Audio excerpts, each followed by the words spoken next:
Hey Horn Dogs, Raj here, aka the Wisco Horn Dog, back again for another paint challenge video. And what gives the deadline for the paint challenge stuff, for those who've been following, was actually Wapaka, which was the last weekend of January. So this is a couple weeks later, so what gives? Well, I can say that I've followed my paint challenge rules and I've either completed it or I haven't. But the issue came in actually making the videos. So I've been super busy with actually preparing for that tournament. I made a lot of Infinity terrain, did a lot of stuff for my Fury Road homebrew game, and the team challenge stuff, other things like that. So I ended up being so busy preparing for Wapaka that I didn't have any time to actually make the videos. So now I am making the videos, and I kind of knew this would probably happen at the end of December when I was doing all this, because for prior years we had these big Gorka Morka campaigns, and a couple of them I wanted to paint new models, and then I still had all my other tournament stuff to do, and I could never had enough time to actually get to my own personal painting, which this is kind of in that wheelhouse. But I can say I did get to some stuff, and per the last video, I was already well underway on the Chaos Dwarf stuff. So I wanted to chat a little bit about that and kind of tell you guys where I'm at. So I'm basically making this video, it's after the fact, but there's going to be at least one other one that kind of wraps it all up and tells you what the final results and the tally is. But so this is kind of a make-believe back before Wapaka type video, and I'm just going to kind of report on this. So this would be about a week before Wapaka. We'd be checking in, and this is where I'm at. So I had a bunch of Silver Tower models. So I had one last big eBay sale where I sold the Silver Tower stuff, and there's kind of random stuff. I had those giveaways, which was super awesome. I got a lot of good feedback, a lot of retweets, and I sent those off. 2 went to the UK, and then the other 3 sets went here in the US. So those hopefully have a good home now. I don't think anybody's done with them, like any painting of them yet. But hopefully I would love to see what these folks actually do with these models, and if they can show them some love where I wasn't able to. That would be super awesome. So I had those sales, and then the Chaos Dwarfs. So this is an interesting topic, the Chaos Dwarves. So 2 years ago I bought this big lot for $750 off eBay, and it was a ton of stuff. And I had somebody asked me like how much I ended up paying for these dwarves, because if you look on eBay now, there's all these buy it now auctions, and they're like 10 or 12 bucks a pop. So I went back and calculated, and I paid about $4.80 a model, split up over 750 bucks. Well, my calculation was kind of weird because they had a Hell Cannon, which I sold, a Chaos Dwarf book, which I sold. So even though I got this big lot, I ended up selling quite a bit of it off.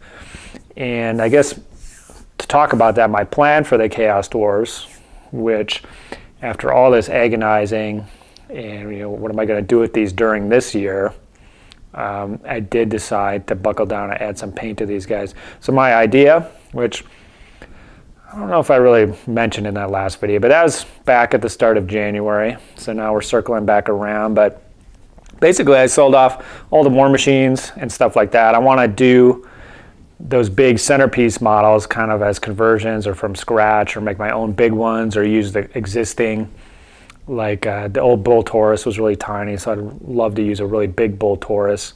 So what I did on my remaining Chaos Dwarves, which are all infantry, which were kind of tough to get this many models if you're looking at eBay auctions and stuff like that. So I just kept this mass of blunderbusses, and then like the kind of the few of the hero models, Command, and then the great weapon dudes. So what I did was, if I can prime those babies, laid down a zenithal, however it's pronounced, highlight with my airbrush.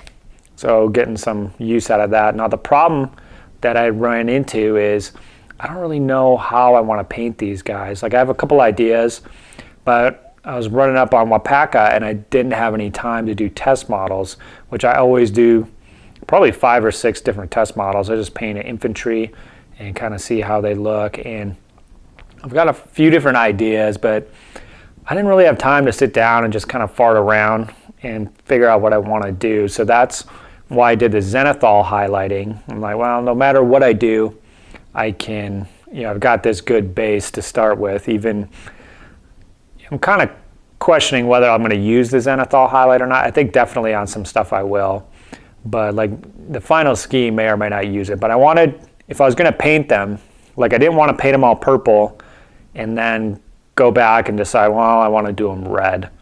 So whatever paint I laid down, I wanted that to be, the real deal, kind of, that's what they were going to be. And without the test models, they didn't know what that was, so I did the zenithal highlight. And then I need to get 3 colors per my guidelines for the paint challenge. So I thought about what I could do, and I painted their beards. Not their beards. I was thinking about painting their beards, but I wasn't totally sure what color those were going to be. So I painted their skin, which I know they're going to have this pale, purpley, milky skin. So I was able to basically just kind of do an ink wash over the zenithal highlights. And it looked pretty good. I think before they're done, I'm going to have to go back and maybe just do another highlight or two, but it's a good start. I've got them down sitting over here.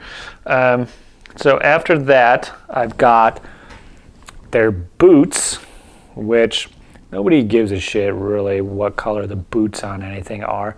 So I just did a brown wash on those loafers there, called that good, so I got a nice brown.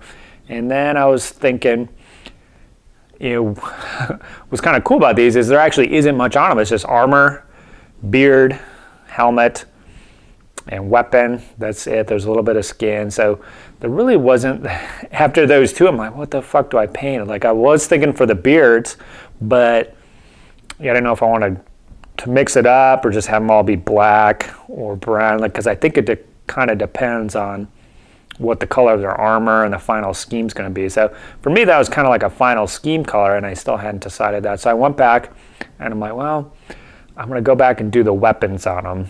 So I painted all the weapons metallic color. I used basically like a really thin metallic wash, and they ended up kind of a brown. So it was really kind of a nice dark metallic base coat, because even then I don't know if I'm just going to do a traditional metallic, or I might have them be more like a gold color or a copper or something like that. So it's just a nice dark metallic color. So those were the 3 colors, and they kind of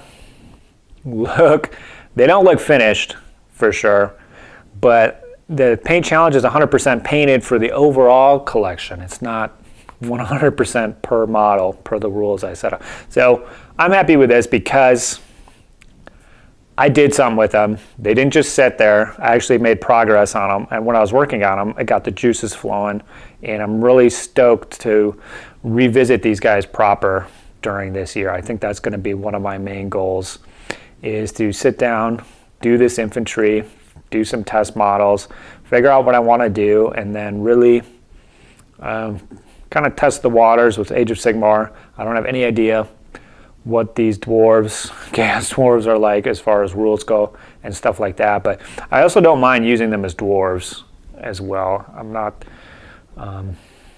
sure if that boundary is a little grayer in Age of Sigmar or not, but you got dark elves hanging out with high elves, so why wouldn't the chaos dwarves be hanging out with the regular dwarves? I don't know. So yeah, I'm pretty stoked that I made that progress. So there's 45 of them. So even if I spend 5 minutes per model, ended up being like 250 minutes. That's like 4 hours, which it was most of a day I probably spent working on these dudes, between the priming, the zenithal, and then painting each coat. It was probably like 10 minutes per model, but 450 minutes, 5x60, yeah. It's pretty much an entire Sunday I spent working on these guys. So I could have been working on Wapaka terrain and stuff like that. So this kind of set me back a little bit, but for the paint challenge, we will honor ourselves or something like that. So yeah, after all the final tabulations and stuff like that, going through the spreadsheet, I'm down to the final 5, baby. So I got 99.4% done, and it feels kind of weird because it's just these 5 models sitting on my shelf, and it's really weird to think about that these are the only models that I have left to paint, technically. And so I'm coming up on Wapaka here, and this make-believe time travel tape.